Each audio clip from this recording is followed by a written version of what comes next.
So we're here to solve this cross-strings by Graham Fikes. It's larger than the other puzzles in this week, and that may be some part of its difficulty, but I think if you follow the steps we've been doing throughout the week, you'll do just fine on this grid.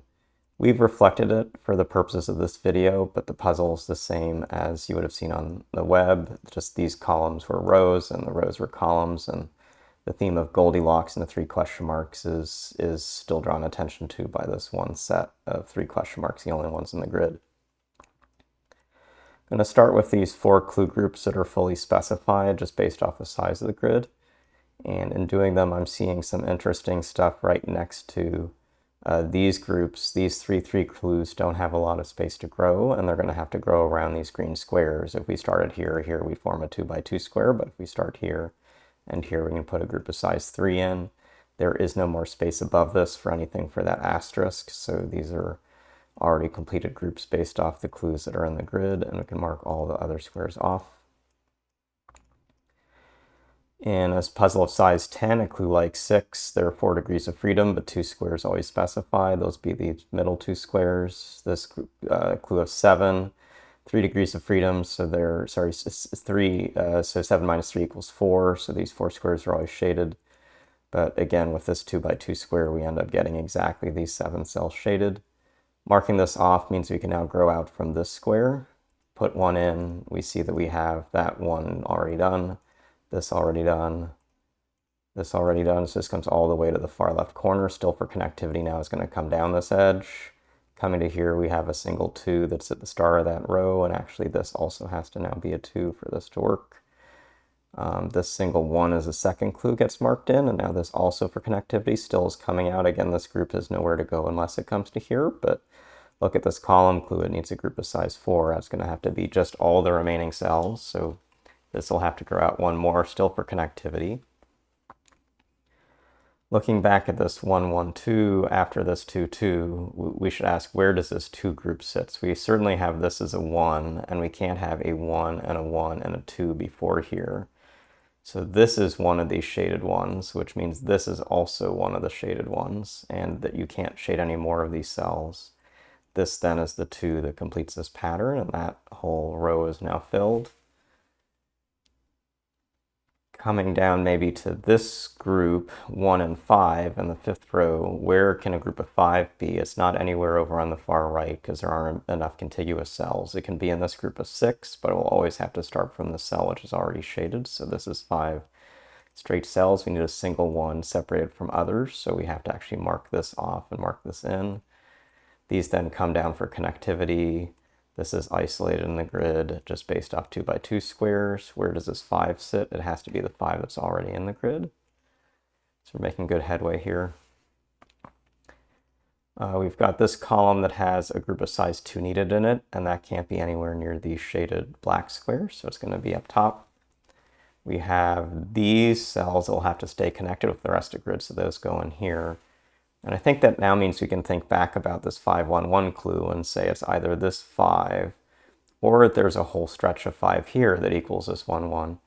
But notice how Goldilocks and the 3 question marks now comes to bear here. If this were actually another group of size 5, we have 1, 2, 3, 4 groups up top, and that doesn't look any good. So this is not a group of size 5. This is going to have to be a single 1.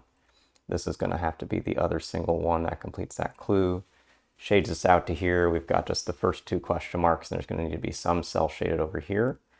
That cell isn't any of these because this 3, 2 needs to have the 3 as its first group, and there isn't enough space until down here. So this is a 3, this is a 2 with 1 degree of freedom to still clarify where things go. I think this is a pretty good start. I'm just trying to see if there's any easy steps we can be taking from right here, and I think there aren't any trivial steps, but there are some places we now have some constraints that look like they're about to become important. The 4, 4 on the bottommost row, let me show you all the places 4s can go. You can have a 4 here or around here, but there's sort of a space for 1. There's potentially a space for 2 if both of these come in, so that's 2 spots. And then this is a 3rd spot. So there are 3 places for 2 of these groups. And for the 2s, we've got basically either 1 or this, but there's 1 spot for a 2 here, here's a 2nd, here's a 3rd, and there's a single spot across this for the fourth, whether it's this one or this one. So we have 4 spots for 2s and 3 to place, and 3 spots for 4s with 2 to place. Let's look at these rows together, and I think this is the key aha for the puzzle. For instance, if this is the 4 group here, it takes one of these, but it marks off where the 2 can go, because you can't put a 2 with a 4 in the space, because you get these 2 by 2 squares, and they mark off. Different way of seeing that, if I put in this 2, then I can't form the 4. But so one of the 2 or 4 is here, but not both. If I actually then like shade in this 4, you'll see that this 4 and this 2 also occupy the same space. And so there is one, either 2 or 4 here. There's one 2 or 4 here. But the missing 2 or 4 is also in these spaces, which means there has to be a 2 over here. There has to be this 4. There has to be a 2 over here. And now there's only this option left for it. So these 2s come in over here. Looks good. This first 4 comes in. We now have either a 4 or a 2 in these spots, but we're going to figure out how those go by completing the grid. First thing, I guess, is looking now at this 3 asterisk clue. The lowermost group here has to be of size 3, so it can't start here. It can start these spaces. So this looks good for that. What that means is there's only a space for a 2 and not a 4 here, so there's only a space for a 4 in the lower right. And this 2 gets canceled. So we've got to come up this rightmost edge. So all this looks good so far. Let's see if there's more we can start to work with. I think this now gives us a space for this 3, 5, 1 clue to start being thought about. So these groups sort of come to here to stay connected.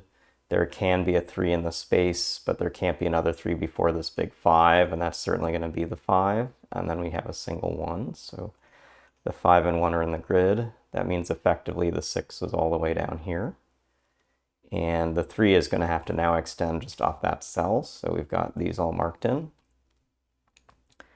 Coming back over to the side, we said we do need to get one more cell for this third question mark. So it's going to come from here and have to go down here to stay connected.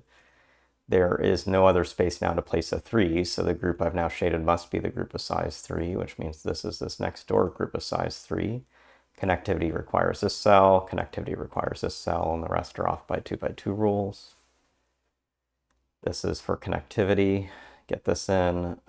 This whole space around here for connectivity needs to come through this channel, which puts this cell up here for the last group of 2. This group of 2 is in, so we're okay there. We now have to think about how do we get the end of this grid to work, and first things first is that this starts with a single 1. So that means these come in for connectivity. And to get a single group of size 2, we've got to mark this off. So we've got the full solution in the grid. And as I said, it was not necessarily harder than some of the earlier puzzles, but it was certainly larger.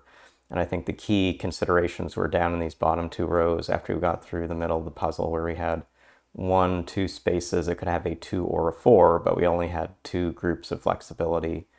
3 with 4 and 2 with 3 in these rows. We had to take one of these. So for sure we took this.